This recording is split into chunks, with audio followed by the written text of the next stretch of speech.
দেখেন আজকে বাংলাদেশের বিগত 17 বছরের যে প্রেক্ষাপটটি ছিল এটি সম্পূর্ণভাবে বাংলাদেশের মানচিত্র বাংলাদেশের মানুষকে নিয়ে ষড়যন্ত্র করা হয়েছিল। সেই ধারাবাহিকতা আমরা দেখেছি বাংলাদেশের একজন আপসীর নেত্রী দেশনেত্রী বেগম খালেদা জিয়া এবং সেই দলেরই ভারপ্রাপ্ত চেয়ারম্যান জনাব তারেক রহমানকে অসংখ্য মামলা দিয়ে আজকে একেবারে নির্বাসিত করে রাখা হয়েছে। এখন পর্যন্ত উনি দেশে ফিরতে পারেননি শুধুমাত্র মামলার জটের কারণে। ঠিক একইভাবে এই বাংলাদেশে আমরা দেখেছি যে অসংখ্য এই মামলার একটা স্বর্গরাজ্য বানিয়ে ফেলেছিল এই স্বৈরাচার তথাকথিত মাফিয়া, যিনি 5 আগস্টে এক কাপড়ে বাংলাদেশ থেকে বিতাড়িত হতে বাধ্য হয়েছে এবং মানুষের থুতু সিটে ফোঁটা খেয়ে এক কাপড়ে কিন্তু উনি পালিয়ে গিয়েছেন এই বাংলাদেশ থেকে, যেই বাংলাদেশকে নিয়ে উনি ষড়যন্ত্র করেছেন। আজকে গায়েবী মামলা, বিভিন্ন আজগুবি মামলা, যারা মারা গিয়েছেন তাদেরকেও মামলা দেওয়া হয়েছে, এমনকি তাদেরকে সাজা পর্যন্ত দেওয়া হয়েছে। আপনাদের পত্রপত্রিকা আমরা দেখেছি।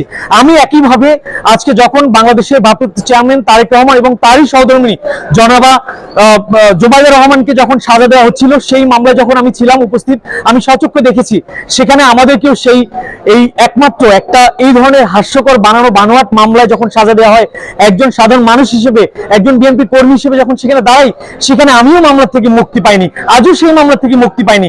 আমি জানি না কেন সেই মামলা থেকে মুক্তি দেওয়া হচ্ছে না, সেটি আমি বলবো। তবে যে কথাটি না বললেই নয়, এই মামলাগুলো ছিল সাজানো বানোয়াট এবং পরিকল্পিত। কিন্তু আজকে আইনি প্রসিডিং এর কারণে কিছু মানুষকে আমরা দেখছি এই স্বৈরাচারী প্রেতাত্মা এজেন্টেরা এখনো এই বিচার বিভাগে রয়ে গেছে এবং যারা কিনা এখনো এই শহীদদেরকে বিক্রি করে এই যারা হতাহত হয়েছে আহতদের কথা বলে গুণগান গিয়ে কিন্তু একইভাবে এই দোষরা এই মামলাগুলোর থেকে আমাদেরকে মুক্তি কোনোভাবেই দিচ্ছে না এবং মিলছে না। এটি অত্যন্ত একটি নিন্দনীয়। কারণ আমি নিজেই এই সেই 16 জুলাই থেকে 5 আগস্ট পর্যন্ত এই স্বৈরাচার হাসিনাকে হটানোর পর্যন্ত আমি কিন্তু মাঠে সরাসরি ছিলাম। আমি দেখেছি তখন আমার মৃত্যু নিশ্চিত, মৃত্যুকে নিশ্চিত জেনেও কাফনের কাপড় মাথায় মুড়িয়ে দেওয়ার মতো করে সেই আন্দোলনে গিয়েছিলাম একটি কারণে, কারণ আমি জানি যদি এই হাসিনার আন্দোলন রোশানল থেকে আমরা মুক্তি না পাই তাহলে আমাদেরকে মেরে ফেলা হবে, বাংলাদেশকে একটা পুরা একেবারে কোরবানি স্থল বানিয়ে ফেলা হবে যেভাবে মানচিত্রটাকে খাওয়া হয়েছে। তা আমি আজকে এই যে 5 আগস্ট পরে আমাদের যে আশা এবং আমরা যে আশান্বিত হয়েছিলাম এই মামলা থেকে মুক্তি দেওয়া হবে, ন্যায় বিচার প্রতিষ্ঠা হবে, আইনের শাসন বিচার বিভাগ একটি শুদ্ধ পরিশুদ্ধ বিচার অঙ্গনে পরিণত হবে, কিন্তু এখনো সেটি হচ্ছে না।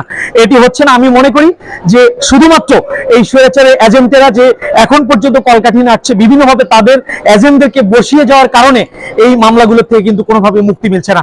তাদেরকে এখান থেকে হটাতে হবে, উচ্ছেদ করতে হবে। ঠিক একইভাবে যেভাবে বিচারপতি খায়রুল হক এই বাংলাদেশের সংবিধানটা কেটে লুটে পুটে খেয়ে বিচার বিভাগকে ধ্বংস করেছেন, তাদের যে দোষর এখন পর্যন্ত অসংখ্য নিম্ন আদালতে কিন্তু তারা রয়েছেন, তারা যে অদৃশ্য কারণে একেবারে টেনে ধরে আবার এই মামলাগুলোকে জিয়ে রাখতে চাচ্ছেন, তাদেরকে চিহ্নিত করে অচিরেই এই মামলাগুলো থেকে তাদেরকে এখান থেকে মুক্তি দেওয়ার ব্যবস্থা করতে হবে।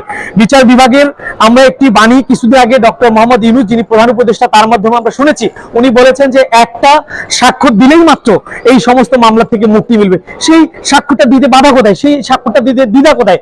যেটি কিনা ইতিমধ্যে প্রমাণিত হয়েছে, যারা কবরে গিয়েছে, যারা নির্যাতিত হয়েছে, অত্যাচারিত হয়েছে, তাদেরকে মামলা দেওয়া হয়েছে।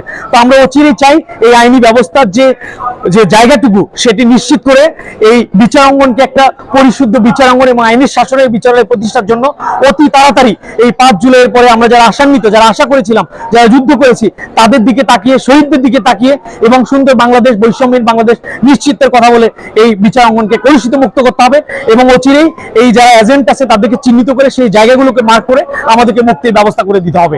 আপনাদের মাধ্যমে এটি আজকে নিবেদন। তো অনেক কথা বলছি।